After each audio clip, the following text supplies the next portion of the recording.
തിന്മ പ്രവർത്തിക്കുന്നവര് ക്രിസ്തോസ് 15:16 നിർമ്മല ഹൃദയർക്ക് എല്ലാം നിർമ്മലമാണ്, മലിന ഹൃദയർക്കും അവിശ്വാസികൾക്കെല്ലാം മലിനമാണ് കേട്ടോ. 25:4 അവൻ ഓരോരുത്തരുടെയും കഴിവനുസരിച്ച് ഒരുവന് 5 താലന്തും മറ്റൊരുവന് 2, വേറൊരുവന് 1 കൊടുത്ത ശേഷം യാത്ര പുറപ്പെട്ടു.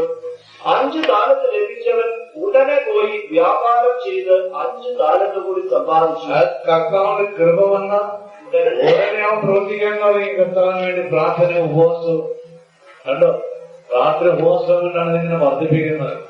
താലന്ത് ഈ കൊളോസ് 4:2-3 സുരക്ഷിതാ നിർഭരായി ഉണർത്തരുത്, നിരന്തരം പ്രാർത്ഥിക്കും. നിരന്തരം എന്ന് പറയുന്നത് എന്താണ്? വലപ്പെടുക. നിരന്തരം ഉണർന്നിരിക്കണ എപ്പോഴാണ്? രാത്രി കേട്ടോ. പ്രത്യേകത ഉണർന്നതും നിരന്തരം പ്രാർത്ഥിക്കുമ്പോൾ എന്തോരും ആരാണ് തുറന്നു തരുന്നത്? വേറെ വീടാണോ? വീടാണോ തുറന്നു തരാൻ കഴിയും? ദൈവമാണ് തുറന്നു തരുന്നത്. വനത്തിന്റെ കവാടം കണ്ടോ. കവാടം തുറന്നു കിട്ടിയാലോ പിന്നെന്താ നിങ്ങൾ വായിനെന്ത് വരും? പ്രൈസലോ സാധുവാദനങ്ങൾ വരും. ജർമ്മിയ 19 വാചനമല്ലാതെ വേറെ വല്ലതും വരും? 2 വനം കൊടുക്കുമ്പോ ഞാൻ ഇപ്രാവശ്യം അവിടെ ചെന്നു ഒരു കോൺവെന്റ് 5-6 വനം കൊടുത്തിട്ട് പിന്നെ കേസ് ഓട്ടോ വരും. വനം വായിച്ചു നോക്കുമ്പോ അവരെ പറ്റിയുള്ള വന്നോ ഇത് നിൽക്കോ കണ്ട. അച്ഛനും കൊടുക്കും. അവിടുത്തെ അച്ഛനും പറയുമ്പോ 3 ദിവസം ഇവിടെ വരാമോ എന്ന് ചോദിക്കും. ആത്മാവില് അല്ലെങ്കിൽ ദർശനം നടത്താനും കേട്ടോ. അതാണ് വചനമാണ് നിങ്ങളെന്ന് പറയേണ്ടത് കേട്ടോ. അതാണ് എപ്പോഴും സാറിന് 19 പൗലോസ് പറയുന്നത്. എന്താ?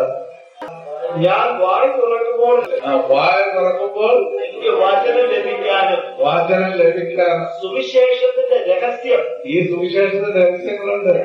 ധൈര്യപൂർവ്വം പ്രഘോഷിക്കാനും പ്രഘോഷിക്കാനല്ല സംശയിച്ചാണോ? അതാണ് ഗലാത്യർ 11 പൗലോസ് പറഞ്ഞത്. ദൈവം എനിക്ക് വെളിപ്പെടുത്തി തന്നതാണ്. അവിടെ വെളിപാട് കൂടി ധൈര്യപൂർവ്വം സഹോദരനെ, ഞാൻ പ്രസംഗിച്ച സുവിശേഷം മാനുഷികമല്ല എന്ന് നിങ്ങളെ ഞാൻ അറിയിക്കുന്നു. എന്നാൽ മനുഷ്യരിൽ നിന്നല്ല ഞാൻ അത് സ്വീകരിച്ചത്, ആരും അതിനെ പഠിപ്പിച്ചതുമില്ല. യേശുക്രിസ്തുവിന്റെ വെളിപാടിലൂടെയാണ് അതെനിക്ക് ലഭിച്ചത്. കേട്ടോ. ഞാൻ മംഗലാപുരത്തെ നമ്മൾ ചോദിക്കുന്നത് പ്രോസ്പെരിറ്റി ഗോസ്പെൽ പറയാം. പ്രോസ്പെരിറ്റി വീടുണ്ടാവും, അതുണ്ടാവും, നല്ല സ്ഥലം കിട്ടും, വലിയ ഭാഷ കിട്ടും, ഡോളർസ് കിട്ടും, പാട്ടിലേക്കും സിംബാല നാട്ട വലിയ വലിയ കാറുകൾ കിട്ടും കണ്ടോ.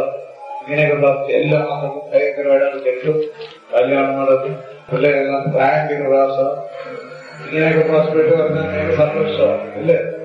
ഇപ്പൊ തന്നെ കോടി രൂപ ലാഭം കിട്ടിയിട്ടുള്ളത്. ഭയങ്കര പേരുണ്ടാവും.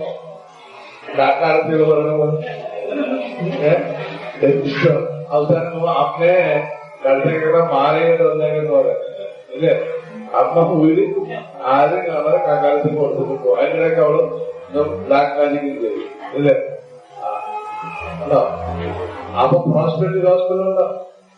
അതാണ് ഈ 1-19 ലോകത്തിൻ്റെതായിട്ട് വരും. ദൈവത്തിന്റെ ഭക്തിയാണ് ലോകത്തിന്റെ കാര്യത്തിന് ആവശ്യിച്ചു വരുന്നത്. ഈ ജീവിതത്തിന് വേണ്ടി മാത്രം ക്രിസ്തുവിൽ പ്രത്യാശ വെച്ചിട്ടുള്ളവരാണെങ്കിൽ നമ്മൾ എല്ലാ മനുഷ്യരെക്കാൾ നിർഭാഗ്യരാണ്. എല്ലാവരേക്കാളും നിർഭാഗ്യരാണ്. കണ്ടോ? ഈശോ വാഗ്ദാനം തന്നിട്ടില്ലേ? മത്തായി 6:31 ആദ്യം ദൈവരാജ്യവും നീതി അന്വേഷിക്കുകയും ബാക്കി സകല നിനക്ക് തന്നോളാം.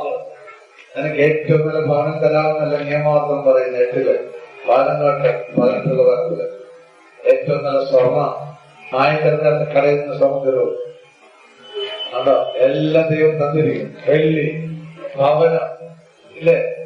സകല ഒരു കാര്യം ഞാൻ ഉണ്ടാക്കിയതാണെന്ന് പറഞ്ഞാല് മാനസികമായി പറഞ്ഞാൽ പിന്നെ അഹങ്കാരിയായി. ഈ അഹങ്കാരം വരുമ്പോഴാണ് ദൈവം അകന്നു പോകുന്നത്. സകല കരുത്തുന്ന അഹങ്കാരത്തിലാണ്. അതാണ് ജർമ്മിയ 50:31-32. അഹങ്കാരി ഞാൻ നിനക്ക് എതിരാണെന്ന് അഹങ്കാരം ആണാണോ പെണ്ണിനാണോ വിളിച്ചത്? രണ്ടുപേരും. അതൊന്ന് വായിച്ചു കേൾക്കട്ടെ. കർത്താവ് അരുളി ചെയ്യുന്നു, അഹങ്കാരി, ഞാൻ നിനക്ക് എതിരാണെന്ന് സൈന്യങ്ങളുടെ കർത്താവ് അരുളി ചെയ്യുന്നു.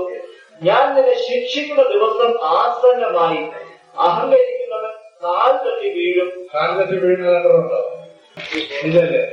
അന്നെവിടെയെങ്കിലും ഒന്ന് തട്ടി വീണോ? ആ പല്ലും പോവും, എല്ലാം പോവും. ചിലപ്പോ എല്ലും ഓടി ഇല്ലേ?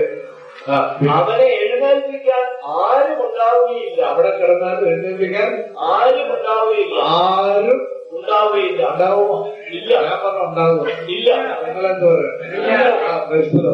ആരും ഉണ്ടാകില്ല. അതെക്കുറിച്ച് അവന്റെ നഗരങ്ങൾക്ക് ഞാൻ തീ വെക്കും. അവരുടെ നഗരങ്ങൾക്ക് ഞാൻ തീ വെക്കും. തീ വെക്കുന്ന ദൈവം പറഞ്ഞോ? അത് ചുറ്റുമുള്ളവയെ വിഴുങ്ങും. അതാണ് നമ്മളെ മാത്രമല്ല ഓടി നടക്കുന്ന സകലരും വീണികളെ അഹങ്കരിക്കുന്ന ഇതൊന്നും അമ്മയായി മറിയം തന്റെ സ്വോത്ര ജീവിതത്തില് ലൂക്കാവുന്ന 51-52 അമ്മയുടെ സ്വോത്ര ജീവിതം അവിടുന്ന് തന്റെ ഭുജം കൊണ്ട് ശക്തി പ്രകടിപ്പിച്ചു. ഹൃദയ വിചാരത്തിൽ അഹങ്കരിക്കുന്നവരെ ചിതറിച്ചു. ശക്തന്മാരെ സിംഹാസനത്തിൽ നിന്ന് മറിച്ചിട്ടു. എളിയവരെ ഉയർത്തി. കണ്ടോ? എളിയവരെ മാത്രം ഉയർന്നുള്ളൂ. അതാ സംഗീതം 119-130 എളിയവർക്കാണ് ദൈവം എല്ലാം തുറന്നു കൊടുക്കുന്നത്. കഴിയുമ്പോൾ പ്രകാശം എളിയവർക്ക് അറിവ് പകരുന്നു. അറിവ് പകരും എളിയവർക്ക്. അങ്ങയുടെ വചനത്തിന്റെ ചുരുളഴിയുമ്പോൾ പ്രകാശം പരക്കുന്നു. എളിയവർക്ക് അത് അറിവ് പകരുന്നു. അതുകൊണ്ടാണ് എളിയവർക്ക് മറിയത്തില് ഇത്രയും വന്ന ഫുൾ ഓഫ് ഗ്രേസ്. എളിമയുടെ എളിമയാണ്. ഇതാ കർത്താവിന്റെ ദാസി, നിന്റെ വാക്ക് എന്നിൽ നിറവേറട്ടെ. ലൂക്ക 1:38-45 ആ എളിമ വന്നുകൊണ്ടാണ് ഹൃദയത്തിൽ വചനമെല്ലാം. എളിമ നമുക്ക് ഇല്ലാത്തതുകൊണ്ടാണ്. 4 കൊല്ലം കഴിയുമ്പോൾ എളിമ വന്നു നോക്കും. ഈ വചനമെല്ലാം എവിടെ ഇരിക്കും? ഹൃദയത്തിലിരിക്കും. മതിലെ കൊണ്ട് എഴുതണം, അല്ലെങ്കിൽ മതിലെ കൊണ്ട് എഴുതുന്നു. ഇവിടെ വേണ്ടാത്തതുകൊണ്ട് മതിൽ എഴുതും. പലർക്കും പട്ടിക്കും മതിക്കും മതം കൊടുക്കുക. നന്നായി എഴുതാതെ അവൻ നിങ്ങൾക്ക് ആക്രമിക്കാതെ അത് കേൾക്കും. ദൈവം എല്ലാം പഠിപ്പിച്ച് സകലം വിശുദ്ധമായത് വിശുദ്ധമായ നായ്ക്ക് കൊടുക്കരുത്. നിങ്ങളുടെ മുത്തുകൾ പന്നികൾക്ക് ഇട്ടുകൊടുക്കരുത്. അവ അത് ചവിട്ടി നശിപ്പിക്കുകയും തിരിഞ്ഞ് നിങ്ങളെ ആക്രമിക്കുകയും ചെയ്തേക്കാം. കണ്ടോ? പട്ടികാരാണ്, അധർമ്മിയാണ്. ജ്ഞാനം 1:14 പറഞ്ഞ അധർമ്മി. അതാണ് പട്ടി രാത്രി ഓടിയിടുവോ? കേട്ടിട്ടില്ലല്ലേ?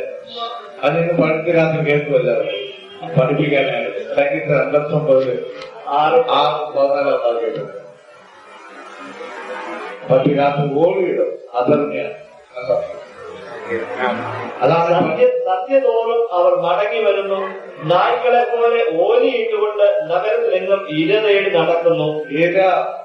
പാപം ചെയ്യാനായിട്ട് ഇരതേടി നടക്കും. സത്യതോറും അവർ മടങ്ങി വരുന്നു. നായ്ക്കളെ പോലെ ഓലിയിട്ടുകൊണ്ട് അവർ നഗരത്തിലെങ്ങും ഇരതേടി നടക്കും. ഇതാണ് വിശുദ്ധ പൗലോസ് ഫിലിപ്പിയർ 3:2 പറഞ്ഞത്. നായ്ക്കളെയും പരിച്ഛേദനമാകിയ പിന്നെ ചെയ്യുന്ന പ്രവർത്തിക്കുന്നവരെ ആരോടെ പറഞ്ഞത്? നായ്ക്കളെയും തിന്മകൾ പ്രവർത്തിക്കുന്നവരെയും പരിച്ഛേദനവാദികളെയും സൂക്ഷിച്ചുകൊള്ളുവിൻ. നമ്മളോടാണ് സൂക്ഷിച്ചുള്ള. നമ്മളാണ് യഥാർത്ഥ പരിച്ഛേദന. നമ്മളാണ് യഥാർത്ഥ പരിച്ഛേദന. ദൈവത്തെ ആത്മാവിൽ ആരാധിക്കുകയും യേശുക്രിസ്തുവിൽ അഭിമാനം കൊള്ളുകയും. അപ്പൊ ഇപ്പൊ ആരെല്ലാം അഭിമാനം കൊള്ളണം? യേശുക്രിസ്തുവിൽ അഭിമാനം കൊള്ളുകയും നേതൃത്വത്തിലായിരുന്നു.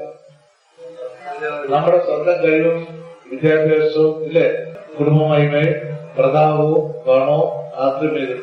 ഇപ്പൊ യേശുക്രിസ്തുവിൽ അഭിമാനം കൊള്ളുകയും ജഡത്തിൽ ശരണം വെക്കാതിരിക്കുകയും ചെയ്യുന്ന നമ്മൾ. ജഡത്തിൽ ഒരു ശരണം വേണ്ട. കണ്ടോ?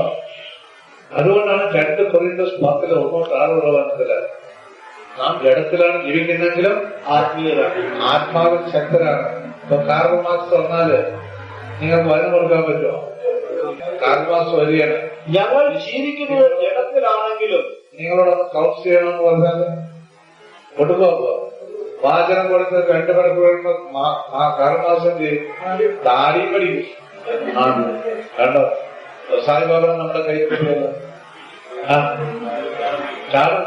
താടിയും പഠിപ്പിച്ച് മുടിയും പഠിപ്പിച്ച് ആർക്കെങ്കിലും തോട്ടക്കാരനുമാക്കാം. അവർക്കും ദൈവമാണ്, നമുക്കോ കണ്ടോ 2 ക്രിസ്തോണിക്ക് 2-5 വർഷത്തിൽ വരുന്നതാണ്. നമുക്ക് വചനമുള്ളതുകൊണ്ടാണ്. വചനമില്ലെങ്കിൽ നമ്മളും പോകും ഇല്ലേ? അത് നല്ല പ്രവൃത്തി ചെയ്യുന്നു ഇല്ലേ? ആശുപത്രി കെട്ടണം, അത് കെട്ടണം, ഇത് കെട്ടണം. ജ്ഞാനം, അതുകൊണ്ടാണ് ജ്ഞാനം 9-14 തൊട്ട് 19 വനത്തില് എന്തെല്ലാം വേണം നമുക്ക്? പരിശുദ്ധാത്മാവും വേണം, ജ്ഞാനം ഉണ്ടെങ്കിലേ ഈ കാര്യങ്ങളെല്ലാം അറിയുള്ളൂ. അത് ഉന്നതത്തിൽ നോക്കി കേട്ടോ. പരിശുദ്ധാത്മാ ജ്ഞാനം വരുമ്പോഴാണ് യേശയ്യ 11 2 ആത്മാവ് നമുക്കായിട്ട് ഓരോരുത്തർ എന്നിട്ട് കർത്താവിന്റെ ആത്മാവ് അവന്റെ മേൽ ആവസിക്കും.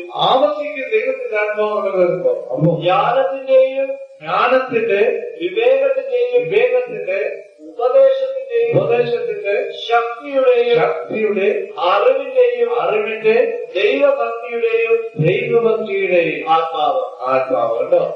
അപ്പൊ ദൈവഭയം ഉണ്ടാവും ഈ ആത്മാവ് വരുമ്പോ. അവിടാണ് ഗലാത്യ 5:22 പറയുന്നത് 9 ആത്മീയ ഫലങ്ങള് നമ്മളുണ്ടാകും. അതിൽ ആദ്യത്തെ എന്താണ്?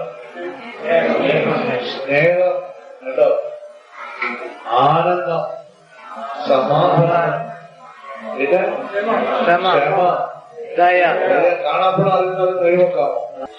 അറിയാത്തവരെല്ലാം കാണാപ്പുറം പഠിക്കണം രാത്രിയിൽ കേട്ടോ. കറി വെക്കാൻ മുമ്പ് പഠിച്ചിട്ട് വേണം കറി വെക്കാൻ. 3 അടിക്കണം. അപ്പോഴൊക്കെ ഓർക്കുക ഭക്ഷണം കഴിക്കാൻ പോകുമ്പോ ഇങ്ങനെ പറഞ്ഞിട്ടുണ്ട് ഗലാത്യ 5:22 9 ഗുണങ്ങളും എന്താണ് ഫലങ്ങൾ. ഈ ഫലം വന്നാല ഇത് കണ്ണൂരാണ് ഇഷ്ടം. പോലീസ്റ്റിയ പറഞ്ഞത് 1 കൊറിന്തോസ് 14:1 ഏറ്റവും വലിയ സ്നേഹമാണ്. സ്നേഹത്തിൽ ജനിച്ചവൻ ദൈവത്തിൽ നിന്ന് ജനിക്കുന്നു. സ്നേഹമായിരിക്കേണ്ട നിങ്ങളുടെ ലക്ഷ്യം. അതേസമയം ആത്മീയ ദാനങ്ങൾക്കായി പ്രത്യേകിച്ച് പ്രവചനപരത്തിനായി ഭീഷണിയോടെ വാക്കുകളെല്ലാം തന്നെ വന്നോളും. സ്നേഹമാണ്. സ്നേഹം ഇങ്ങനെ കയറി വന്ന് ജ്വലിച്ചു കഴിഞ്ഞാൽ അവിടെ 1 കൊറിന്തോസ് 2:1-5 വരണം. സ്നേഹം പൂർണ്ണത പ്രാപിക്കുമ്പോഴാണ് ദൈവസ്നേഹം നമ്മളിൽ ഈ കൃപകളെല്ലാം വന്ന് ചൊരിയുന്നത്. അപ്പോഴാണ് വിശുദ്ധി വരുന്നത്.